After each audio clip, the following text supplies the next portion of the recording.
Piran is a small coastal town in Slovenia. You can walk through it in half an hour, but you won't, because every corner asks you to slow down.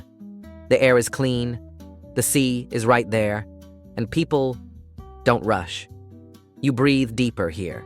You look people in the eye. Even a short visit makes you feel like you've stepped out of your regular pace. Slovenia itself is a quiet country, not loud, not flashy, but proud. It sits between Italy and Croatia, and you feel that mix. A bit Mediterranean, a bit Central European. Everything is organized but relaxed, friendly but not too familiar. People greet each other with a nod, not a show, and that tells you a lot. It's a culture of subtlety.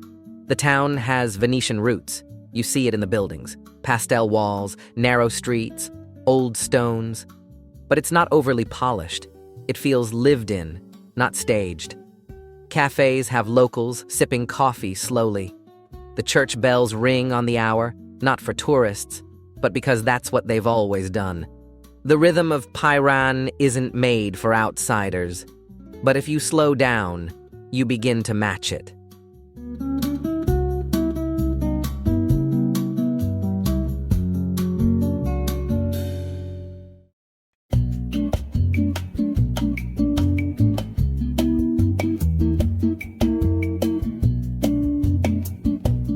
One thing you notice quickly: the people take care of their town. No trash, no noise. Locals are calm, polite, not overly expressive, but kind, if you ask. They value their peace, and you start to value it too. There's a collective respect for the place. Even kids seem to move quieter here. It's not strict, it's just understood. The beach isn't big, mostly rocks, but it works. People sunbathe, swim, talk quietly. You don't hear loud music or shouting, just waves and seagulls. There's something raw about it. No umbrellas in rows, no staged Instagram moments. Just people being present. You get in the water, you dry off on the concrete, you let the sun do the rest. There's also this special energy in the evenings. As the sun drops, the buildings turn golden, and the whole town slows down even more. You start to hear forks on plates and soft conversation. No rush, just dinners that stretch, wine that flows, and glances across tables.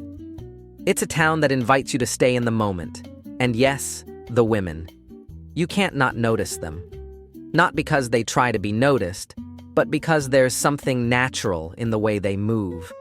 Comfortable in their bodies, confident without trying. They don't dress to impress, but they always seem to have a sense of style. It's effortless. They're not flashy. Simple clothes, natural faces. But they have presence, a look, a posture, a calmness. It's attractive in a different way. You notice the way they walk, the way they sit by the sea, alone or in pairs, talking softly. There's something magnetic about that ease. Sometimes you catch a smile, sometimes just a glance. But it feels genuine, not staged.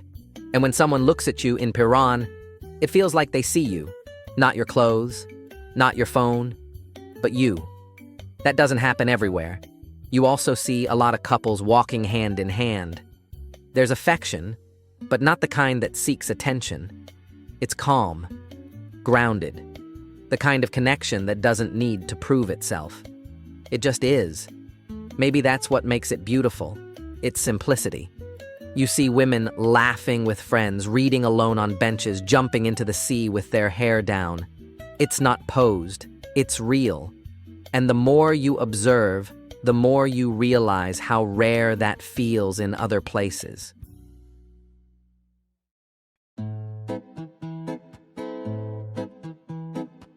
From what I've seen and heard, Slovenian women are balanced.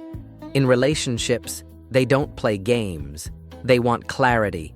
They don't expect fairy tales, but they appreciate effort. They notice small things. The way you listen, the tone of your voice, the moments when you show up, even if it's inconvenient. They're affectionate, but not clingy. They like their independence, but they also like real connection. The kind that comes slowly, not forced. You don't win them over with drama. You do it with consistency, with being real. And that's more challenging than it sounds.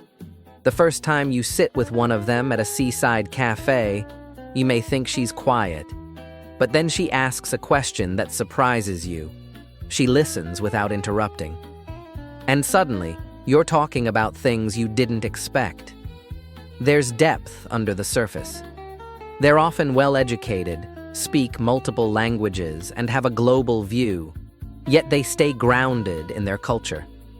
They care about their traditions, but they're open to new ideas. That balance makes conversations interesting and keeps you on your toes. Even the way they say goodbye feels different. It's not rushed, not a formality. It's eye contact, a genuine smile, a moment that tells you they were truly present. And when you're walking through Piran, watching the sea, the light on the buildings, and yes, noticing someone passing by, you start to understand why people return here.